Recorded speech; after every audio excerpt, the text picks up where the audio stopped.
Hey guys, so it's another video for our anime and manga playlist, and it's also another Unskilled movie review. So in our house on the weekend we found ourselves watching Arrietty on a rainy day. So it's The Secret World of Arrietty, it's called in English. So I have a feeling we watched it in the past, but we watched it again because the good thing about kids' memories is that they forget these things, so you can watch them again. It's like they've never seen it before. So yeah, it's a Ghibli movie, so it's in the same style usually of Ghibli animations, and Miyazaki was involved in it, so it has a bit of a Miyazaki touch to it. Just amazing art. It doesn't really matter what the plot is too much in these things. It's just the art is fascinating. You know, the old buildings, they love those old style, like Meiji era buildings, or sometimes a bit older, sometimes a bit newer, but just the old style buildings.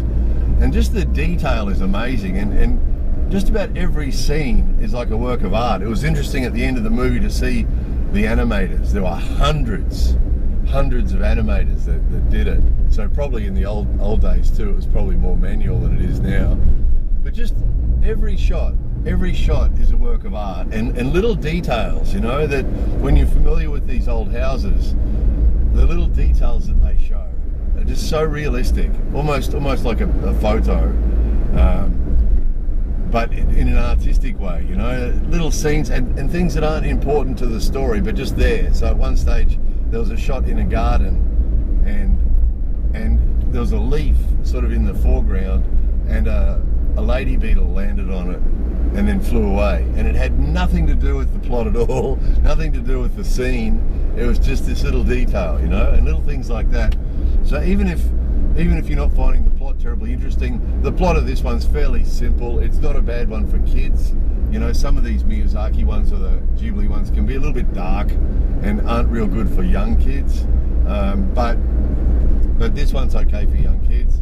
So the plot's pretty simple, but just the scenes, you know, the story is, I'll try not to spoil it for you, the story is that there's some little people living in or under a house that normal sized people live in, you know, and so these little people are going around underneath the house and going through inside the walls and things like that, and the detail's amazing, you know. So you can sit and watch one of these movies without particularly getting into the, well, you know, the plot's sort of irrelevant, the story's sort of irrelevant sometimes, because you just can find the drawings, the animations fascinating. You know, a lot of them in their own right, if you put them in a frame and put them on the wall, in their own right would be a work of art. It's just amazing. Those of you who've seen Ghibli movies or Miyazaki movies know what I'm talking about. It's just amazing, you know, and just little background, sometimes a sunset in the background for no particular reason, or just detail, you know, trees in the background, just amazing. And those of you who are into Japanese landscape or Japanese architecture or anything to do with Japan can just find just watching the scenery fascinating, you know.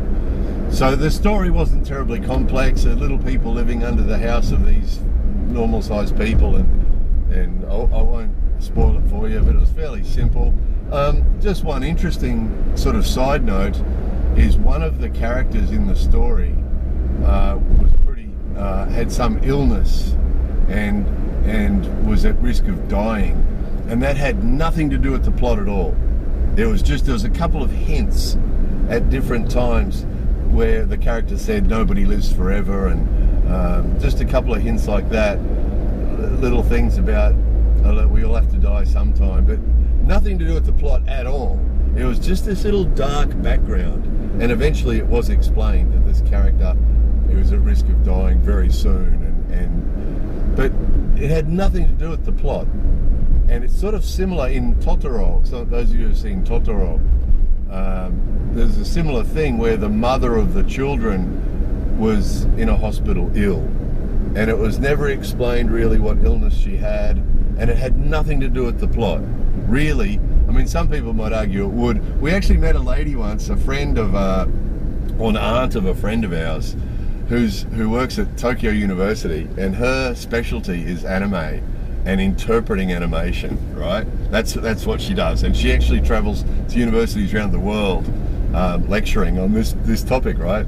So she analyzes these anime and the deeper meanings to them, right? Which is really just interpretation, really. Truck driver on the phone, really just interpretation, isn't it? You know, because only the person who wrote it really knows what any deeper meaning might be. But they do tend to have, in Japanese stories, they do sometimes have these dark shadows in the background that have nothing to do with the plot. So in Totoro, the mother was in hospital. It was never explained why, and it had nothing to do with the plot. In this story, this character is pretty seriously ill and at risk of dying, but it had nothing to do with the plot at all. So it's interesting. It just seems to be that Japanese stories often have this little dark shadow in the background that sort of adds a sort of an ominous, not even deeply ominous, just slightly ominous, slightly shadowy, sort of like suggesting that, you know, death is never far away. I mean, there's a thing in Japanese culture about the impermanency of life. You know, that's the Buddhist influence perhaps, is that, you know, life is fleeting, and often Japanese stories have some sort of ghost connection. In this case, it's sort of, there were a few references to historical things like grandparents and people that have been before that weren't there now, and things like that. So there is sometimes a little bit of a ghostly shadow to these things.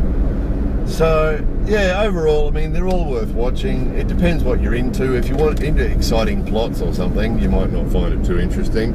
But if you just appreciate, you know, the beauty of Japanese animation and Japanese scenery, you'd probably enjoy it. So you'll be able to find it. It's easy to find. It's a popular one. So The Secret World of Arrietty. If your Japanese is reasonable, always best to watch these in Japanese. We have a bit of a policy in our house that if we're watching something that's Japanese, we watch it in Japanese, and if we watch something that's English, like a Disney movie or something, we'll watch it in English. Because of course you can watch Disney movies in Japanese if you want to, because they're all dubbed into Japanese, and you can watch these animes, these Japanese animes, in English if you want to, because they're dubbed into English as well. But it's always better, you know, it sort of loses something. Sometimes if we watch something on the DVR, you can change the language, and the big difference, you know, the way things sound in English and the way they sound in Japanese can be really different, and it can sort of change the whole feel of a scene. So we always recommend, if your Japanese is half reasonable, watch any Japanese animation in Japanese, because you'll get more from it. But if your Japanese is no good, watch it in English. You'll still enjoy it. You know, it's all those beautiful sceneries and everything else. You'll still enjoy all that. And you know, at least if your Japanese isn't real good and you watch it in English, at least you'll be able to understand what's going on, which makes it more enjoyable, doesn't it? So yeah, The Secret World of Arrietty. We recommend it. It's good. It's worth watching. Yeah, it's worth watching. It's good. But interested in other opinions, obviously different people look for different things in movies. So always when we've made these Unskilled reviews, always there's comments underneath with people with other insights or other opinions on it, and it's always interesting to read those, because they'll give you a bit of a deeper or a broader perspective on the thing. So quite often, you know, I've said this over the years a lot, quite often some of the most inspiring or insightful pieces of information have actually come from the comment section under a video rather than the video itself, right? There's been some over the years, there's been some comments from different people that still ring in my ears now, that still come back to me now and again, that somebody says something that's insightful and you know, hits the mark. So yeah, so those of you who've seen it already, interested in your opinions. Anyway, that's enough of that. More videos coming soon.